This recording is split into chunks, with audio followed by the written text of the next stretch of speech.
Cold coleslaw is so last summer. If you're not making hot coleslaw on the griddle, then you're a griddle loser. We're not calling people losers, buddy. Fact's a fact, man. Okay, also going like this is so 1998, don't do it again.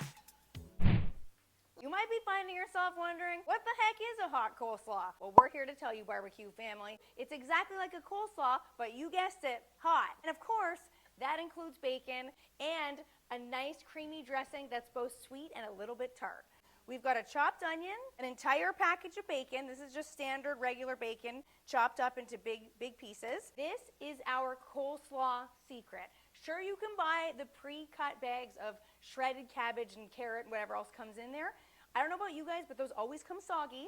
They're gnarly. They smell like a dumpster. We don't like to buy those. Instead, what we do is buy whole Brussels sprouts. All you're going to do is take a knife, trim the bottom. Then as soon as you trim the bottom, all the outside leaves will come apart. So anything that's been sitting around for a while, see that yellow piece? We're going to take that right off. And look, the perfect little tiny cabbage. Maddie and I actually used to play Barbies and use these as a big cabbage because it's fun and it's just Barbie size. We're going to cut it in half, and then we're just going to shred it up.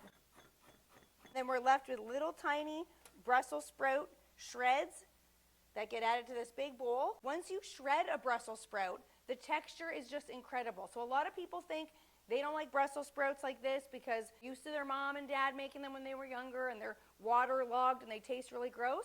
Try shredding them. We promise you guys will like them. Now let's talk dressing. The dressing for this coleslaw could not be easier. We don't just use it for coleslaw, we use it for so many different things. Potato salad, macaroni salad, dipping French fries into. You guys dip your French fries into mayonnaise, you're gonna love this one. All we've got here, you'll notice 3 ingredients. Straight up mayonnaise, and we're making our dressing. We love to do our dressings in the bottom of the bowl that we're gonna be putting everything else into because it just saves another bowl. I don't like doing dishes. I don't know about you guys, but I certainly don't want to do any more dishes. Then, white sugar. This might seem weird. You might be like, why would you add sugar to a dressing? But it's going to be perfectly balanced when the dressing is finished, and you won't realize that sugar is really in there. Last thing, to add a little bit of acidity, straight up white vinegar. Don't think here, okay, I don't have white vinegar, but I have balsamic or apple cider vinegar. That is going to make it a completely different dressing. Balsamic will turn this brown, and apple cider vinegar will give it that typical raunchy apple cider vinegar flavor. You don't want that here. This is perfectly balanced, straight up white vinegar, straight up ingredients, nice runny consistency. Okay, our dressing ingredients can hang out here. Now let's take these griddle ingredients over to Flirty Murdy at the griddle. Take it away, honey. No, you don't need to adjust your audio settings. We just lost audio during this part of the video, but I'm just explaining that we have 3 of our burners turned on and the far one is turned off.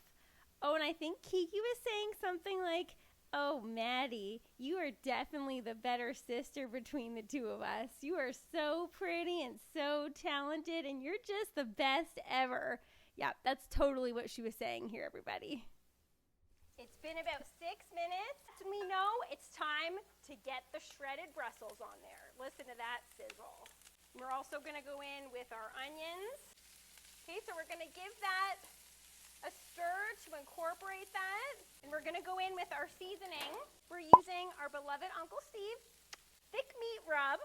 It's heavy in black pepper, garlic. It's going to go perfectly on these Brussels and onions. We're not going to go too heavy with this though because we all know that bacon is very salty. You don't want to over salt.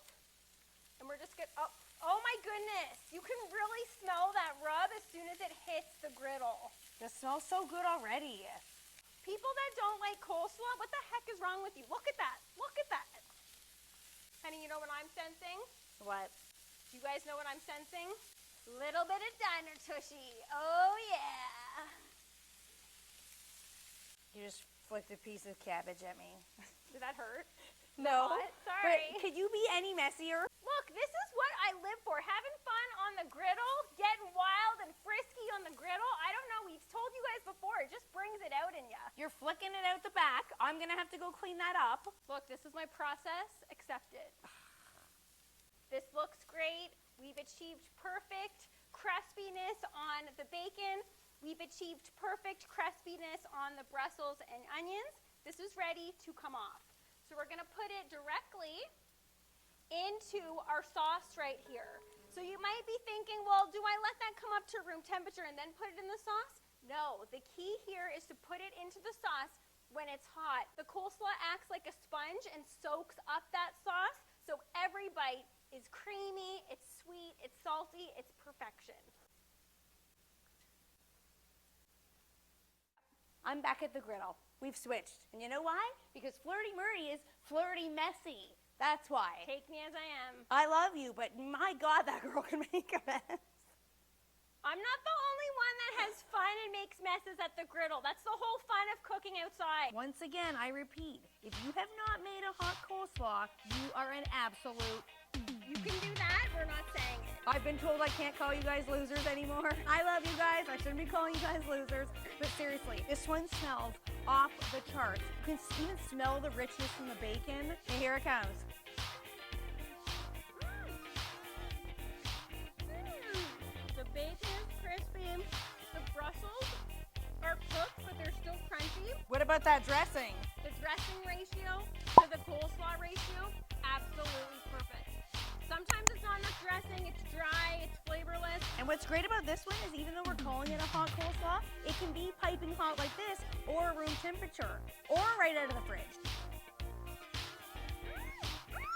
I don't want to put that into there. This is your own bowl. Oh my God, I'm not over that. But I'm still doing it. How good does that taste? It tastes so good. I know it does. It makes me feel like dancing. Take the bowl. Oh, Take the bowl.